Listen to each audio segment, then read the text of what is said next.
Welcome back to Living the Wiccan Life. In part 2 of our episode, we bring you the first event that Edward attended during his stay in Salem.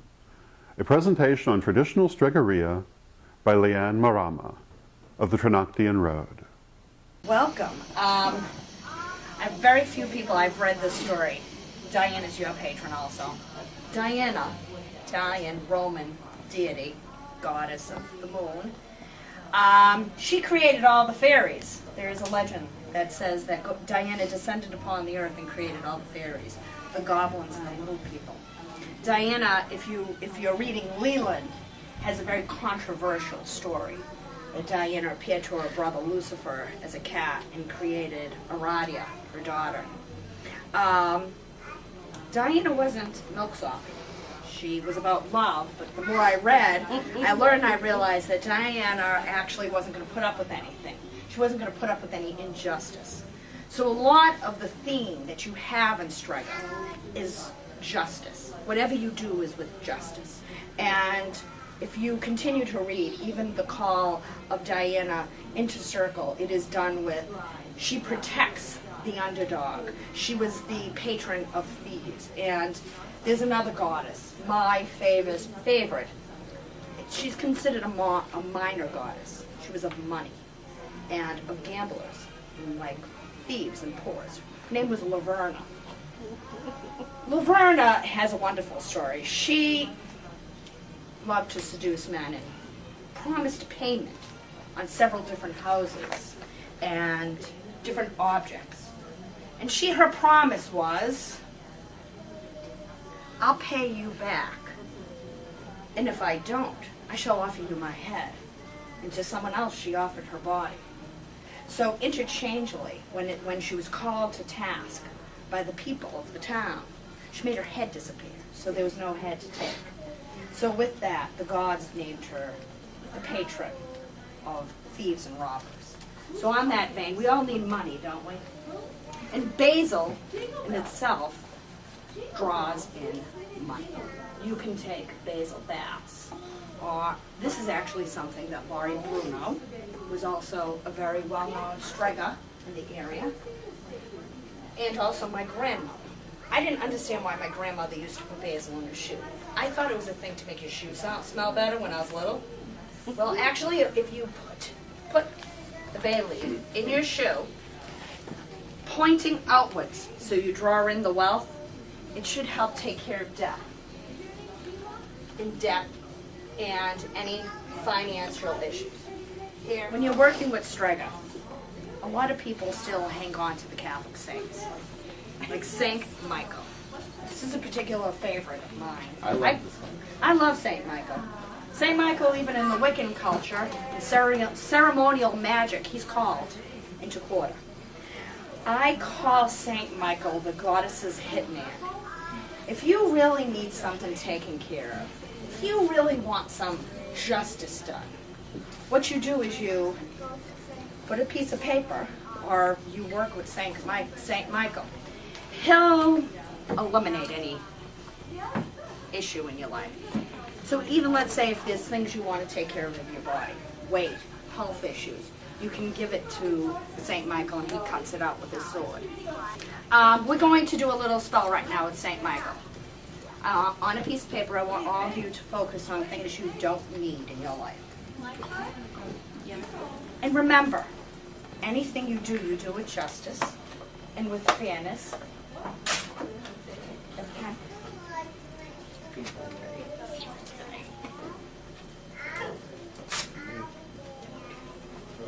It's okay.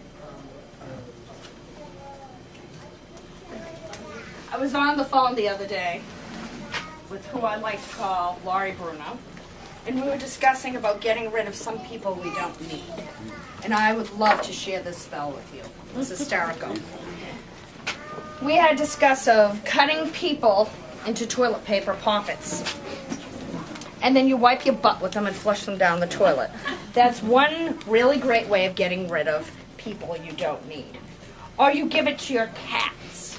You take a picture, a photograph, or a piece of an element of a person that you want to get rid of, and you shove them into the kitty litter.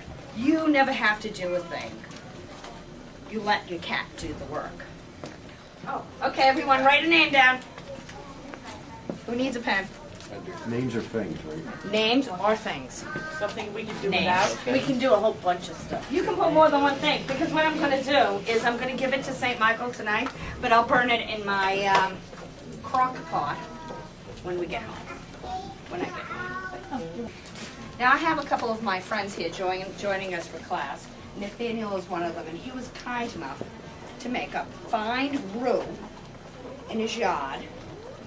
Or did you find it in someone else's yard? Did you wild harvest this on someone else's yard? Sidewalk near someone's yard. It was growing out of the fence. Oh, okay. Fair game. Fair game. And he created this for me.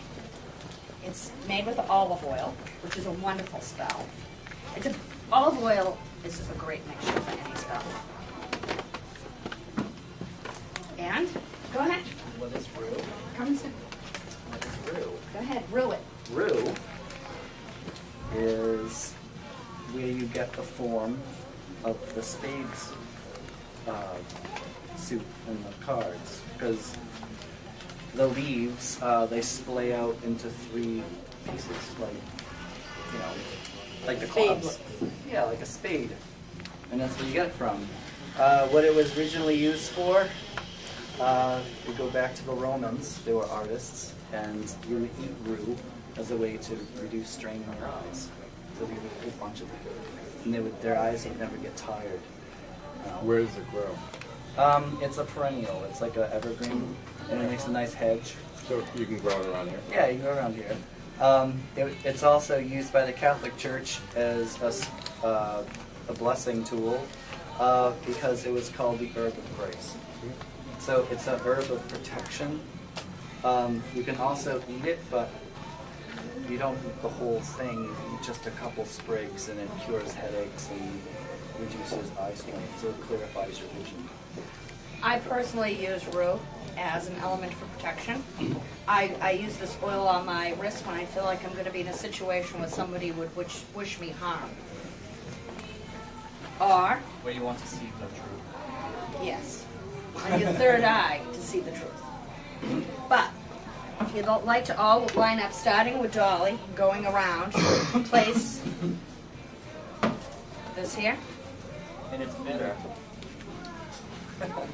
under St. Michael, right here. Just put it right here. Can Okay, do you wish to roll? I ask if that's a little bit of Catholicism there with the oil on the forehead? Oh, Did well, they get that a from lot, Strega? they got it from us. That's what And I the thought. Strega, a lot of what Catholicism is witchcraft.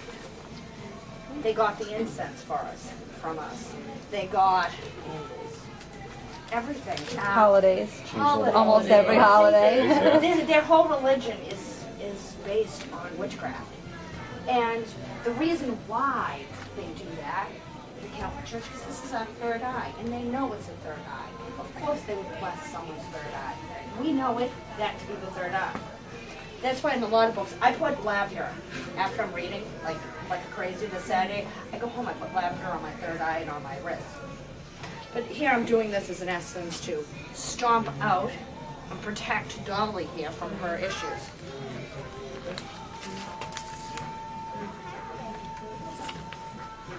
Is that yours? Huh?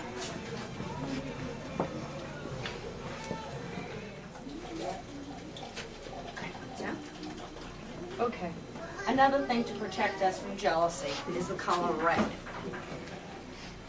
can tie a red ribbon.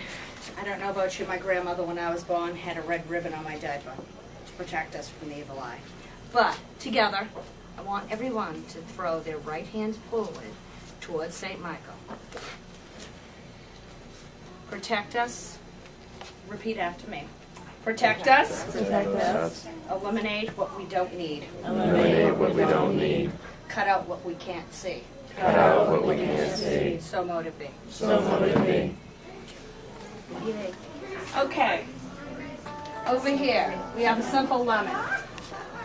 Natural, normal things, and let's say nature's process thrown at the right object created a spell in the world.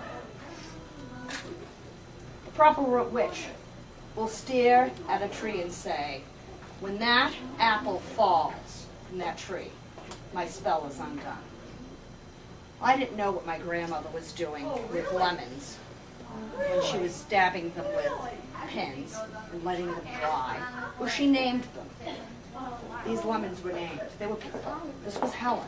Well, Helen was her neighbor who was bothering her. Helen shortly moved after this. Bride. It goes back to the orange with the clothes in it. That's a love spell. So, we all have things and people we don't want in our lives.